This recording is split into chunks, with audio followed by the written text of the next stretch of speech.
পশ্চিমবঙ্গের রাজনীতি মানেই কিন্তু একটা টানটান উত্তেজনা, তাই না? আর ২০২৬-এর বড় লড়াই তো দরজায় কড়া নাড়ছে। হুম, হুম। তো আসল প্রশ্নটা হলো, এই দৌড়ে কে এগিয়ে আছে? চলুন আজকের এই বিশ্লেষণে এই জটিল সমীকরণের একেবারে গভীরে যাওয়া যাক। দেখুন, পশ্চিমবঙ্গের রাজনৈতিক ময়দান কিন্তু সবসময় গরম থাকে।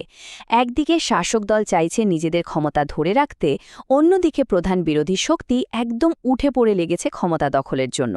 আর এর মধ্যেই পুরনো যারা শক্তি মানে বাম কংগ্রেস, তারাও কিন্তু নিজেদের হারানো জমি ফিরে পেতে মরিয়া। সব মিলিয়ে পরিস্থিতিটা বেশ রুদ্ধশ্বাস। কিন্তু এত সব কিছুর পরেও মূল প্রশ্নটা কিন্তু একটাই, ২০২৬-এর এই মহাযুদ্ধে শেষ পর্যন্ত কে এগিয়ে থাকবে? আচ্ছা, চলুন তো ওরও একটা দলের শক্তি আর দুর্বলতাগুলো একটু কাটাছেঁড়া করে এই উত্তরটা খোঁজার চেষ্টা করা যাক। তো প্রথমে আসা যাক রাজ্যের শাসক দল, মানে তৃণমূল কংগ্রেস বা টিএমসির কথায়। নেতৃত্বে তো মমতা বন্দ্যোপাধ্যায়।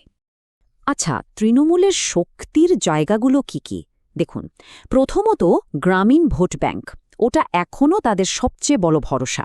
তার সাথে আছে লক্ষ্মীর ভাণ্ডার, কন্যাশ্রীর মতো জনপ্রিয় প্রকল্পগুলো, যেগুলো তাদের জনপ্রিয়তা অনেকটাই ধরে রেখেছে। আর হ্যাঁ, মুসলিম ভোটের একটা বড় অংশও কিন্তু তাদের দিকেই। কিন্তু সবকিছুরই তো একটা উল্টোপিঠ থাকে, তাই না? যেমন ধরুন, দুর্নীতির অভিযোগ, এটা একটা বিশাল ফ্যাক্টর। তারপর নিয়োগ কেলেঙ্কারি, কাটমানির মতো ইস্যুগুলো, আর একটা প্রতিষ্ঠান বিরোধী হাওয়া তো আছেই। এই সব মিলিয়ে দলের ইমেজ কিন্তু বেশ বড়সড় প্রশ্নের মুখে। সোজা কথায় বললে টিএমসি এখনও রাজ্যের সবচেয়ে শক্তিশালী দল, এতে কোনো সন্দেহ নেই। কিন্তু তাদের সামনে চ্যালেঞ্জও কিন্তু দিন দিন বাড়ছে। ওকে, এবার আসা যাক প্রধান বিরোধী দলের কথায়, মানে বিজেপি। গত কয়েক বছরে পশ্চিমবঙ্গে তাদের যে উত্থান, সেটা কিন্তু সত্যিই চোখে পড়ার মতো। বিজেপির সবচেয়ে বড় প্লাস পয়েন্ট কি? নিঃসন্দেহে কেন্দ্রের ক্ষমতা আর মোদি ফ্যাক্টর। এর সাথে যোগ করুন হিন্দুত্ববাদী রাজনীতি। আর শহর তো বটেই, গ্রামেও কিন্তু তাদের গ্রোথটা বেশ চোখে পড়ার মতো। কিন্তু দুর্বলতার জায়গাটাও দেখতে হবে। রাজ্যে ওদের শক্তিশালী পরিচিত মুখের অভাবটা কিন্তু একটা বড় সমস্যা। আর দলবদলে আসা নেতাদের নিয়ে যে একটা অভ্যন্তরীণ কোন্দল আছে, সেটাও বেশ ভোগাচ্ছে। আর এই সবকিছুর ফল কি?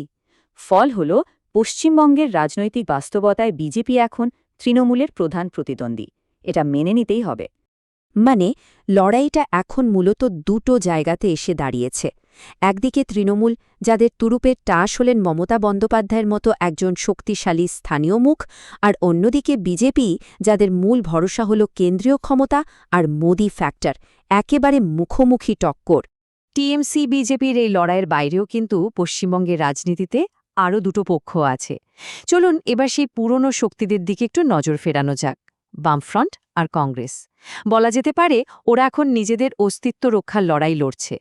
৩৪ বছর, ভাবা যায়? একটা দুটো বছর নয়, টানা ৩৪ বছর একসময় বামফ্রন্ট পশ্চিমবঙ্গ শাসন করেছে। তো তাদের আজকের অবস্থাটা বুঝতে গেলে এই লম্বা শাসনের ইতিহাসটা কিন্তু মাথায় রাখতেই হবে। তাহলে বামেদের হাতে এখন কি আছে? দেখুন, ওদের শক্তি এখনও সেই পুরনো সংগঠন আর ক্যাডার বেস। ছাত্র রাজনীতিতে মানে এসএফআই, ডিওয়াইএফআই এর প্রভাবও বেশ কিছুটা আছে। কিন্তু আসল চ্যালেঞ্জটা অন্য জায়গায়। নতুন প্রজন্মের ভোটারদের কাছে ওরা সেভাবে পৌঁছাতে পারছে না, আর নিজেদের সেই পুরনো ইমেজটা থেকে বেরিয়ে আসাও একটা বিরাট বড় চ্যালেঞ্জ। সোজা কথায়, বামফ্রন্ট এখন একটা কামব্যাকের চেষ্টা করছে, তবে খুব ধীরে ধীরে, আস্তে আস্তে। কিন্তু এই রাস্তাটা যে খুব কঠিন, সে নিয়ে কোনো সন্দেহ নেই। এবার কংগ্রেসের কথায় আসা যাক, ওদের অবস্থাটা কেমন? দেখুন, ওদের শক্তি এখন মূলত মালদা, মুর্শিদাবাদের মতো কয়েকটা পকেটে সীমাবদ্ধ। একটা রাজনৈতিক ঐতিহ্য অবশ্যই আছে, কিন্তু রাজ্যের সংগঠনের যা হাল, আর বড় মাপের কোনো নেতাও নেই, এটাই ওদের সবচেয়ে বড় দুর্বলতা। আর এই দুর্বলতার কারণে পশ্চিমবঙ্গে টিকে থাকতে হলে কংগ্রেসের কাছে একটাই রাস্তা খোলা, সেটা হলো বামেদের সাথে জোট করে চলা। আচ্ছা, এই বড় দলগুলোর বাইরেও কিন্তু কিছু প্লেয়ার আছে মাঠে। ছোট দল হলেও ভোটের ফলাফলে এরা কিন্তু বড়সড় প্রভাব ফেলতে পারে, মানে যাকে বলে এক্স ফ্যাক্টর। কারা এরা? যেমন ধরুন ইন্ডিয়ান সেকুলার ফ্রন্ট বা আইএসএফ। সংখ্যালঘু ভোটের একটা অংশে এদের প্রভাব আছে। আবার দার্জিলিংয়ের পাহাড়ে গোর্খা জনমুক্তি মোর্চার কথা তো বলতেই হবে। এছাড়াও ফরওয়ার্ড ব্লক বা আরএসপির মতো দলগুলো কিন্তু নিজেদের নির্দিষ্ট কিছু এলাকায় খেলার মোড় ঘুরিয়ে দিতে পারে। তো সব দলের শক্তি আর দুর্বলতার হিসেব নিকেশ তো হলো, কিন্তু আসল লড়াই তো 2026-এ। চলুন এবার দেখে নেওয়া যাক সেই লড়াইটা শেষমেশ কোন কোন বিষয়ের উপর নির্ভর করবে। দেখুন, রাজনৈতিক বিশেষজ্ঞরা মনে করছেন 2026-এর ভাগ্য মূলত 3টে ফ্যাক্টরের ওপর নির্ভর করছে। নাম্বার 1, দুর্নীতি। কোন দল নিজেদের ক্লিন ইমেজ তুলে ধরতে পারবে সেটা একটা বড় প্রশ্ন। নাম্বার 2, লিডারশিপ মানে নেতৃত্ব। মানুষ শেষ পর্যন্ত কার মুখের ওপর ভরসা রাখবে। আর 3 নম্বর, যেটা হয়তো সবচেয়ে গুরুত্বপূর্ণ, সেটা হলো জোটের রাজনীতি। ভোট ভাগাভাগি আটকানোর জন্য জোটের অঙ্কটা কতটা সফল হবে তার ওপর কিন্তু অনেক কিছু নির্ভর করছে। তাহলে সব আলোচনা শেষে প্রশ্নটা কিন্তু সেই একই জায়গায় এসে দাঁড়াচ্ছে। পশ্চিমবঙ্গের এই চতুর্মুখী লড়াইয়ে শেষ হাসিটা কে হাসবে? তৃণমূল, বিজেপি নাকি বাম কংগ্রেস জোট? এই উত্তরটা জানার জন্য আমাদের সবাইকে অপেক্ষা করতে হবে। আর এই উত্তরের মধ্যেই কিন্তু লুকিয়ে আছে পশ্চিমবঙ্গের আগামী দিনের রাজনৈতিক ভবিষ্যৎ।